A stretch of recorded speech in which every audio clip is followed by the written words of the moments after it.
Chapter 1. The United States has a big city where John and Emily live together. They are taking a vacation in the country. They are on a highway close to a huge national park. John says, "It's beautiful here. Let's pull over and hike in the national park." But it's very dark and quiet in the park. English teacher Emily says, "I don't like this place. I'm cold. Let's go back to the car." John trips over a log all of a sudden. "Are you all right?" Emily wants to know. "Yeah," says John. After that, he sees some old rocks. He says, "These are some strange rocks." He moves them and feels how heavy they are. He notices there's a hole under these rocks. He puts his hand in it. Emily tells him, "Be careful, there could be something inside." John pulls his hand out and finds an old mug in it. He is interested and says, "Check out this old mug, Emily. Why is it here?" It also has some strange writing on it. Emily looks at the mug. Her words, "It's stunning," are clear. She looks at it again and thinks, "And probably worth a lot." The park is getting cooler and darker. "I think we should go," Emily says. "This place gives me the creeps." They go back to their car. John stops them in the middle of their path. She asks, "What's up?" John looks into the trees. "I thought I saw someone," he says. She squints and says, "I don't see anyone." John takes another look. He says, "I was wrong, it's just a tree." They take a car to a nearby town. "It's getting late," John says. "We should stay overnight." They find a nice inn. The people there are friendly. Eileen says, "This inn is beautiful. Let's rest here." Just around the corner is a history museum. John says, "We could show the mug to the museum curator tomorrow." Late at night, John can't sleep. He looks out his window and sees a strange person in the yard of the inn. The figure isn't moving. Who's there? John makes a claim. Emily walks in at that very moment. John says, "There's a strange person outside." She squints and says, "I don't see anyone." That morning, they take the mug to the art gallery. An old curator looks at it. After a long pause, he asks, "Where did you find this?" John says, "Under some rocks in the national park." "Return it," the curator says. "Why?" John asks. The curator asks, "See the writing?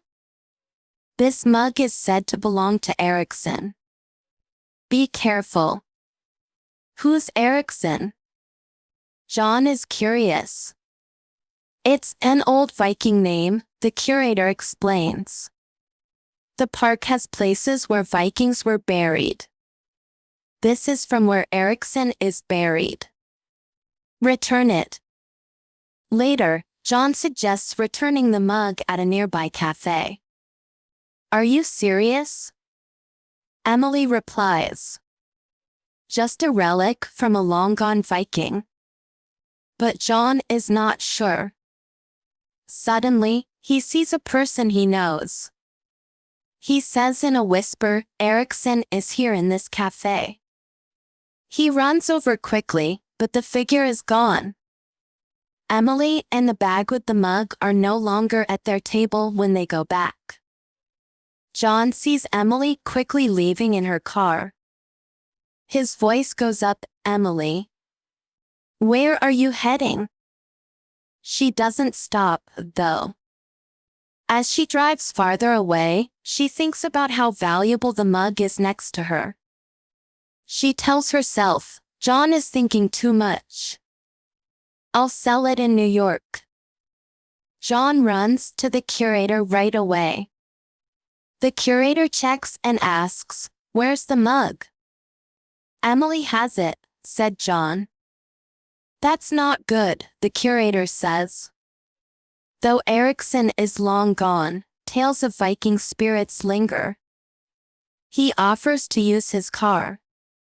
Emily drives for hours, and it gets darker outside. Suddenly, she sees a scary figure on the road. The figure's eyes are very sharp and its stare is very angry. When she's stressed, she loses control. The car goes off the road and into a lake.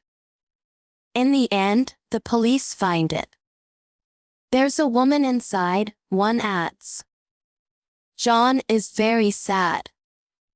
Then he sees a person walking into the park. Ericsson's spirit, he figures out.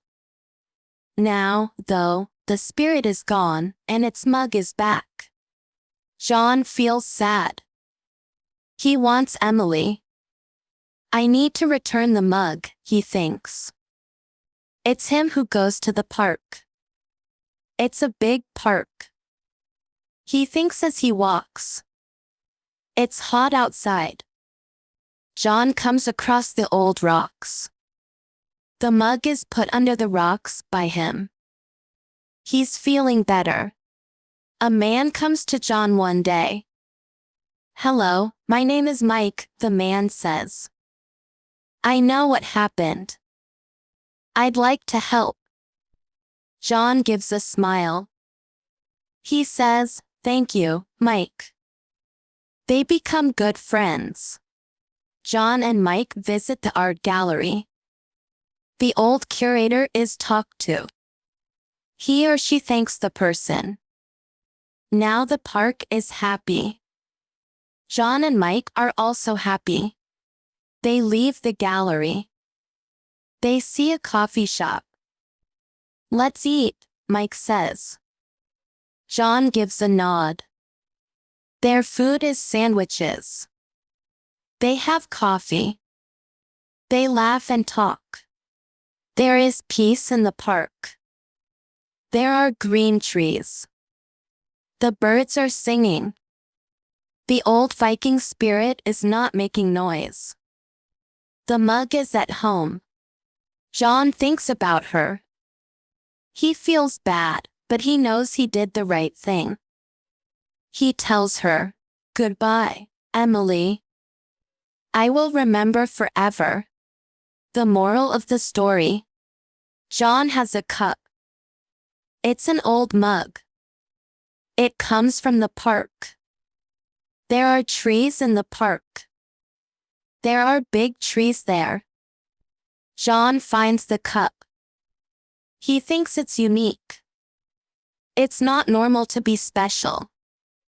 John is friends with Emily. The mug is what she wants. It's a pretty mug. It's pretty when something looks nice. But there's a story behind the mug.